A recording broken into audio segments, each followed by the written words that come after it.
slovo krátké zhodnocení zápasu všechno vůbec. Tak my jsme do zápasu vstoupili, jak jsme chtěli dobrou obranou, jsme si řekli, že pokud chceme hrát s Pardubicemi nějaký slušný výsledek, takže musíme bránit, což jsme před první čtvrtce splnili a hráli jsme, jak jsem si představil, hlavně co se týče obrany poloviny.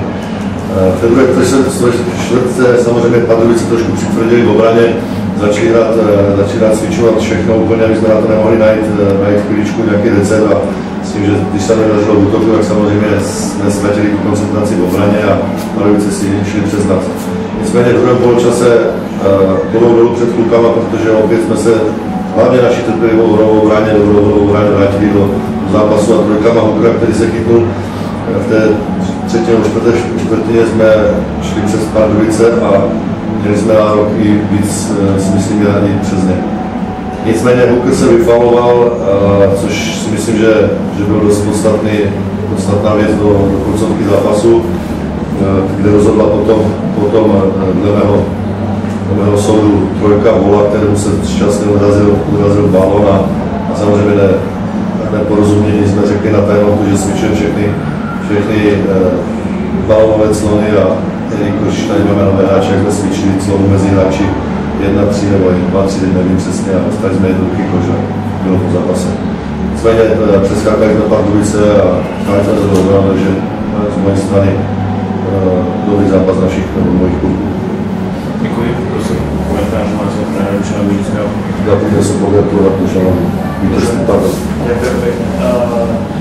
Tak my sme hrali poprvé dneska v Hlave na Dašinském a absolvovali sme jeden tréning, ktorý sme, alebo vstupoval som ja do zápasu s nejakým podvedomím, že zase hráme v novom prostredí. Samozrejme, vedeli sme o kvalite rozpravy, ktorá, čo sa týka aj systému, kde sme delali v protimonskej sezóne, kde sa to udiera Adama Čiža, ktorý svoj napichuje hru a otvára miesto pre ostatných hráčov. S týmto sme vstupovali do zápasu, že sme nechceli jednoducho dovoliť, lebo jednoduché situácia sú, sme chceli púšťať toho hráča do nášho pilotu, aby on tam mal ťažké strely v momente.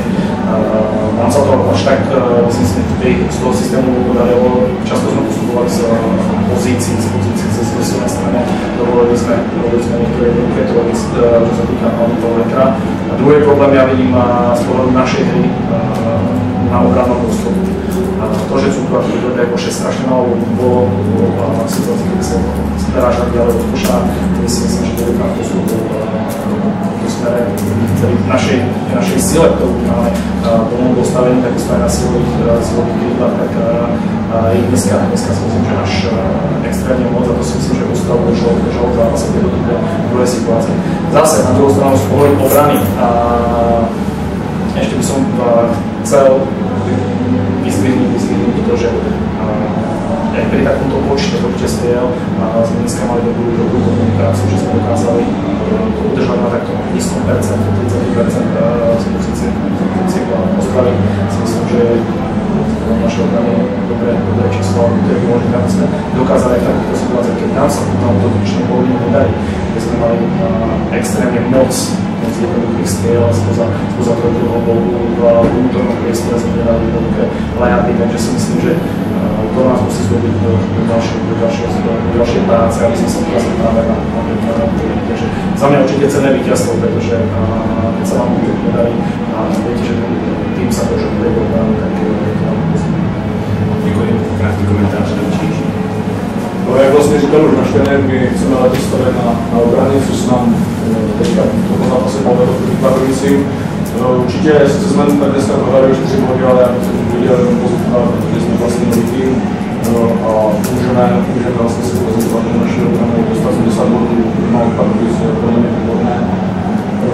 Tam za Vilu nám trošku chyběla jak zkušenost, tak sehranost vlastně, jak říkal trenér, že jsme si tam špatně nepřebrali. Jo, dále jsme tam závěru nedokázali dát kouření dlouhou dobu, vlastně jsme dávali jenom ze 6, protože dneska ten zápas byl dlouho, když jsme tahali, možná už tam trochu chyběli síly, protože jsme vlastně celý zápas netahovali. Nám Pardubice takové špatně trošku ujeli. Překvapili nás tím přebíráním, to bych zase viděl tím, že já jsem tam se snažil na kluky řvát, to nám potvrdil, ale jsme nový tým, máme tam dost nových cizinců, takže musím zkušený dá říct, jako budeme rád, tak to stane. Ale jak říkám, můžeme být jenom spokojení, hlavně na tom, že to je vykonaný zápas a 4 body, tak já myslím, že myslím, že až najväčšia slabina bol ten útočný doskok strany, ako nie na skúšení vysoko je strašne vec. Sme vlastne snažili sa preberať mnohé vysokú zastavu, takže je to možné. A myslím si, že aj tým pádom vlastne boli tam netypické situácie a potom mali takú útočný doskok. Myslím si, že pre nás to je úplne do sféry hry, môžeme sa od toho odraziť a vlastne získali sme teraz nové domáce prostredie, ktoré mám prvom zároveň sa vlastne úspešné a dúfam, že to bude ďalej, že sa vlastne to ako tak vyhrať. Děkuji divákům 800 za odezvu.